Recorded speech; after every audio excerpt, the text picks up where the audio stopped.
All right, let's dive into something that, when you really think about it, makes almost no sense at all.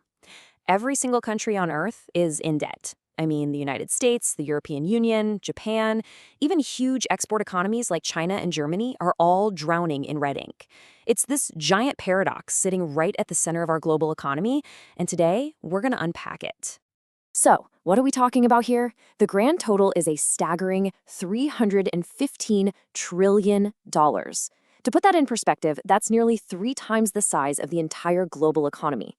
It's a number so big, it's almost hard to wrap your head around, right? It feels meaningless. But believe me, behind that number is a fascinating and maybe a little unsettling story about how our world really works.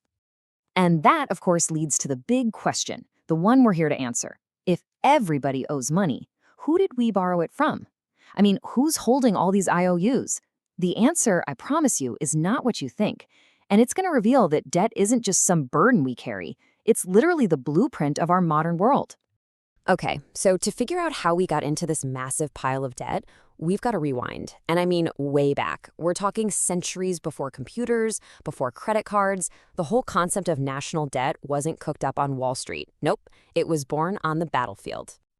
Picture this, it's 1694. England is in the middle of a super expensive war with France, and the king is flat broke. He's running out of gold. So what does he do? He goes to a bunch of rich merchants for help. They strike a deal. They'll lend the king the money he needs, and in return, they get a never-ending stream of interest payments, all guaranteed by future taxes from the public.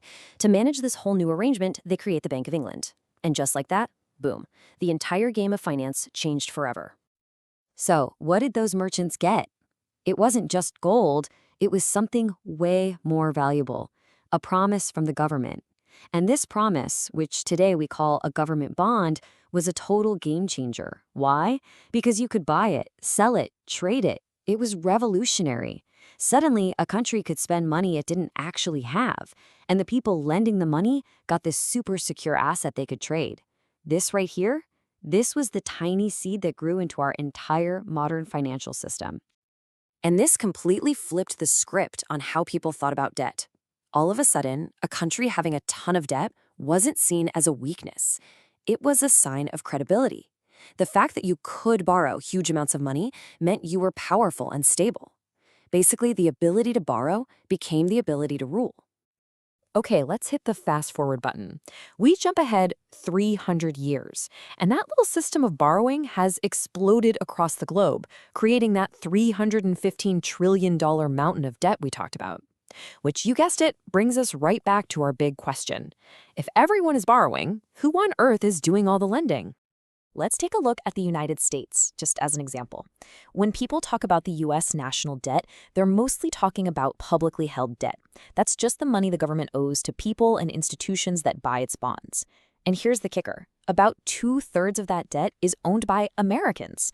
The creditors are American banks, our own pension funds, insurance companies, even the U.S. Federal Reserve itself. Only about 1/3 of it is actually owned by other countries and foreign investors. And if we look at that smaller foreign-held slice, who are the big players? You might be surprised. Japan is actually the biggest foreign holder, with China coming in second. But here's where it gets really interesting. Look at the percentages. You always hear that the U.S. is in debt to China. And while that's technically true, China only holds around 2% of the total U.S. debt. So the big takeaway here is that most of the debt America owes, it owes to itself. And hey, this isn't just an American thing. This is happening all over the world. Japan lends to the U.S. lends to Europe. Europe lends to developing countries. And then those countries turn around and buy bonds from Western nations. It's like this giant planet-wide game of hot potato, but the potato is made of promises. It's a huge circular system where everyone is holding everyone else's IOU. All right, now we're getting to the real secret of this whole system. This is the part that just completely breaks your brain when you think about normal debt. It's kind of the unspoken rule of modern finance, a huge fact that's just been hiding in plain sight. Think about it. When you or I take out a loan for a car or a house, the bank expects us to pay it all back, right? The original loan plus all the interest. But governments, they don't play by those rules. They have absolutely no intention of ever paying off their debt. Not now, not ever. What they do is, when an old bond is due, they just issue a new bond to pay for it. This is called rolling over the debt. And listen, this isn't some crazy conspiracy theory. It's just policy. The goal isn't to get rid of the debt. The goal is to manage it, to keep making the interest payments, and to keep that cycle going, pretty much forever. The interest itself becomes the product. It's like the rent everyone pays for having a stable global economy. Okay, I know what you're thinking. This sounds completely insane, doesn't it? Why in the world would you lend money to someone if you know you're never going to get the original amount back? It's a totally fair question, and the answer to it tells you everything you need to know about our financial system. The answer, in one word, is safety. For these huge pension funds, banks, and big-time investors, a U.S. Treasury bond isn't seen as some risky loan. It's treated like the safest possible place to park your money. It's the bedrock of global finance. So they aren't worried about getting paid back the principal. They're perfectly happy to just sit back, collect the steady stream of interest payments, and keep renewing the deal. So if this whole system isn't built on the idea of actually repaying the money, what's holding it all together?